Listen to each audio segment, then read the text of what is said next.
Asian cricket का हुक्मरान कौन, फैसले की घड़ी आ गई। तबले जंग बच गया। पाकिस्तान और श्रीलंका आज दुबई में मद्दे मुकाबल होंगे। ग्रीन शर्ट्स में तब्दीलियों का इम्कान। शादाब खान और नसीम शाह की वापसी यकीनी। मुकाबला शाम 7 बजे शुरू होगा। श्रीलंका 5, पाकिस्तान 2 मरतबा फाइनल जीत चुका है।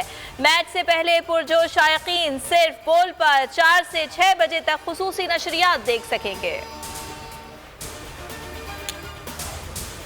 बाबर 11 का power house full charge. Rizwan, Fakhar, Asif और इफ्तिखार तैयार। शाहीनों के लिए गलती की गुंजाइश नहीं।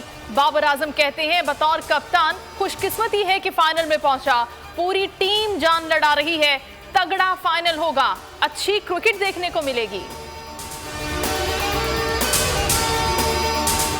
बोल किसी के भी दबाव में आकर अपने फैमिली मेंबर्स को अलहदा नहीं करेगा। बोल हमेशा आवाम की आवाज बनता रहेगा और आवाम के मसाइल दिखाता रहेगा। बोल की आवाम से खुसूसी दुआओं और साथ देने की अपील। सबसे ज्यादा व्यूज, सबसे ज्यादा रील्स और सबसे ज्यादा रेटिंग के साथ बोल अब भी नंबर 1 पोजीशन पर बरकरार।